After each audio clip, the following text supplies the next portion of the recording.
kalau misalnya kamu adalah tipe ibu yang bekerja gitu, mungkin yang jarang ketemu anaknya gitu, mungkin ketika ada waktu-waktu bersama anak bisa melakukan reading aloud ini biar kenalkan anak tentang moral, etika, semuanya bisa ada dalam reading aloud, atau bisa ada ketika kita mau mulai berbagi, bercerita dengan anak-anak. Semoga videonya bermanfaat. Selamat menikmati. Buku yang akan dibacakan hari ini adalah, di sana kebalik ya nanti karena aku pakai kamera depan. Oke, ini salah satu buku favorit anak-anak yang aku suka bacain di desa dan juga di rumah.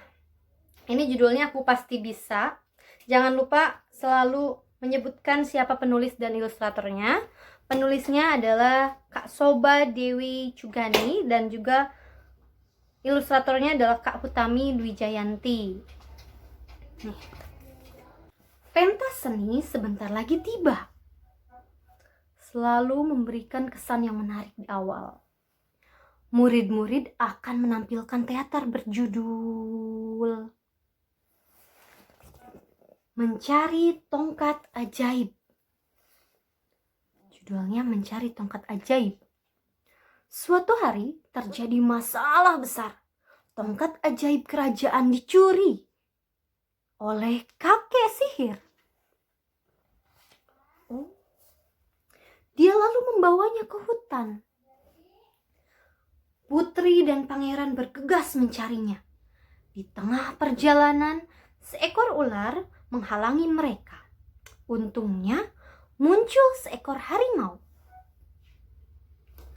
Aum. Di sini ada kata aum. Bisa diucap ulang oleh anak-anak. Coba anak-anak ikuti apa yang ibu katakan tadi. Aum. A, U, dan M. Aum. Oke, ntar diikuti oleh anak-anak. Melibatkan mereka pada cerita bisa memberikan mereka peluang untuk menyadari bahwa mereka itu ada di sana. Mereka memperhatikan guru, guru pun memperhatikan mereka. Di situ ada hubungan saling pengertian di antara keduanya.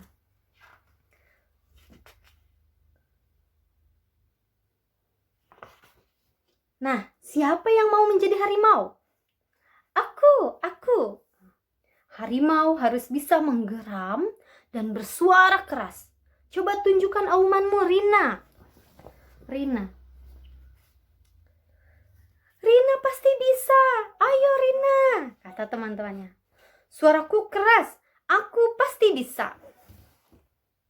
Nah, di sini ada kata aku pasti bisa.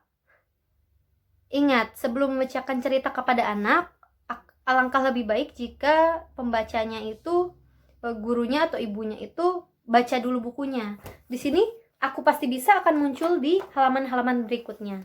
Jadi kata aku pasti bisa ini bisa kita jadikan cara untuk kita bisa berinteraksi dengan yang dibacakan, sehingga mereka merasa ada gitu. Mereka bersama kita untuk membacakan cerita dan berbagi gitu, sharing gitu. Jadi ntar di sana akan timbul kekuatan emosional antara pembaca dan juga muridnya. Aku pasti bisa. Gimana kalau misalnya aku pasti bisa ini kita pakai lagu gitu. Kayak misalnya aku pasti bisa gitu. Pasti bisa menikmati semua dan menghadapinya. Aku yakin pasti bisa. Bisa ditambah lagu-lagu kayak gitu. Biar seenggaknya ada irama yang mulai mereka pahami gitu di masa kecilnya. Ya kali aja dia punya bakat menyanyi atau dia punya bakat ditarik suara, kan itu bisa menambah ketertarikan mereka terhadap membaca gitu kan. Terus hore, Rina mendapatkan peran harimau. Aum. Sang harimau pun menolong putri dan pangeran. Mereka melanjutkan perjalanan. Aum. Terus saja diulang-ulang. Di tengah hutan, Putri dan pangeran kebingungan. Datanglah seekor rusa yang menunjukkan jejak kaki kakek sihir. Sekarang siapa yang mau menjadi rusa? Aku. Rusa harus bisa melompat tinggi. Coba tunjukkan lompatanmu gede. Gede pasti bisa, tuh kata teman-temannya. Lompatanku tinggi, aku pasti bisa. Diulang lagi lagunya. Aku pasti bisa menikmati semua dan menghadapinya. Aku yakin pasti bisa. Oke, selanjutnya. Hore! Gede mendapatkan peran rusa. Hore! Teman-teman juga bisa menambah irama dari kata hore ini. Kan dari tadi juga ada ya kata hore diulang 2 kali. Hore atau hore atau enggak hore. Enggak mungkin sih, rendah, harusnya tinggi ya karena senang gitu kan. Hore gitu kan, bisa aja. Terus hap, Gede udah melompat dia. Sang rusa mengantarkan pangeran dan putri ke depan gua. Pangeran memasuki gua dengan hati-hati. Sekarang siapa yang mau menjadi pangeran? Aku, katanya. Pangeran harus gagah berani dan coba tunjukkan Angga, kata Bu Guru. Ayo Angga, kamu bisa, kata Angga. Aku bisa karate. Aku pasti bisa. Diulang lagi lagunya. Bisa. Ya, anak-anak pasti seneng kok kalau misalnya diajak kayak gitu. Yang mungkin hal-hal receh kali ya bagi orang-orang dewasa, tapi sebenarnya hal-hal receh itu bisa bikin anak-anak senang. Ciat. Hore, Angga mendapatkan peran sebagai pangeran. Nah, pangeran segera mengejar kakek sihir. Gak apa-apa sesekali ditampilkan bukunya, atau mau bareng-bareng baca berdua gitu sambil dilihat bukunya, nggak apa-apa. Karena mungkin aja ada anak yang tertarik sama visual gitu, gambar-gambar, dan mereka butuh ini gitu untuk dipelajari. Ya kali aja suatu hari mereka menemukan inspirasi untuk bisa melukis hal yang sama atau lebih banyak inovasi yang akan mereka gambarkan gitu dalam sebuah lukisan gitu ya. Inspirasi itu bisa aja hadir dari sebuah buku yang bergambar. Oke, melihat pangeran, kakek sihir cepat-cepat melarikan diri. Sementara itu, putri masuk ke dalam gua. Dia mencari tongkat ajaib.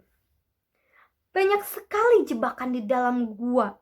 Putri harus bergerak dengan lincah untuk menghindarinya. Sekarang siapa yang mau berperan sebagai putri? Aku. Biasanya anak-anak perempuan nih. Gea dan Nesya, ayo tunjukkan kemampuan kalian. Gea tampil terlebih dahulu. Dia menyanyi dan menyanyi. Boleh ditanyain ke anak-anak, kira-kira Gea nyanyi lagu apa ya? Ayo kita bantu Gea untuk bernyanyi. Nah, si pembaca dengan yang mendengarkan bisa bernyanyi bersama-sama di situ. Ntar dari bernyanyi bersama ini akan timbul lagi kekuatan emosional di antara keduanya gitu. Jadi semakin dekat gitu. Kan kita bisa lihat ya, orang dewasa semakin sering intens ketemu gitu ya, semakin intens chatting, semakin intens ngobrol biasanya, terus semakin dalam jenis obrolan, semakin sama-sama suka jenis obrolannya, mereka kan semakin dekat gitu ya, memiliki emosi yang positif gitu ya, suka sama suka gitu kan. Nah, antara anak dan ibu juga bisa dilakukan dengan hal ini gitu. Kalau misalnya kamu adalah tipe ibu yang bekerja gitu, mungkin yang jarang ketemu anaknya gitu, mungkin ketika ada waktu-waktu bersama anak bisa melakukan reading aloud ini biar tumbuh kekuatan atau enggak hubungan emosional yang cepat gitu. Ini bisa jadi jembatannya buku atau cerita seperti ini. Nah, terus kini giliran Nesya. Dia menari dan menari. Tadi kalau Gea itu nyanyi, kalau Nesya menari. Keduanya menampilkan bakat yang berbeda. Tapi sama-sama keren. Plok, plok, plok. Tepuk tangan teman-teman. Semua bertepuk tangan meriah. Keduanya hebat. Siapa yang akan dipilih? Hore, keduanya terpilih memerankan putri kembar. Sungguh bijaksana sekali penulisnya ya. Dua-duanya dengan kemampuan yang berbeda dijadikan putri. Semua pulang dengan bahagia, tapi belum. Ini kelewat. Kedua putri berhasil mendapatkan tongkat ajaib. Pangeran juga berhasil menangkap kakek sihir. Semua pulang dengan bahagia. Tapi siapa ya yang jadi kakek sihirnya?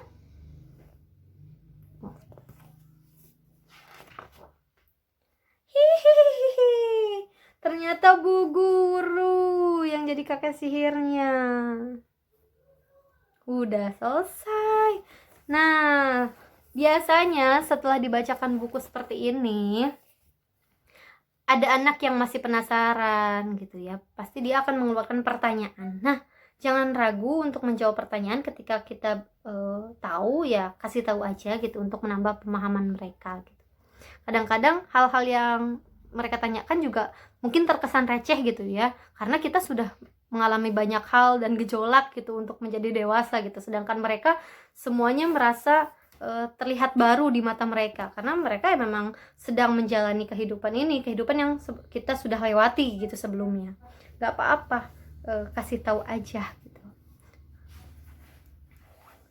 Terus kayaknya pertanyaan gak bisa disimpan di waktu-waktu bercerita karena bisa jadi mengganggu, apalagi kalau anak-anaknya itu banyak gitu ya.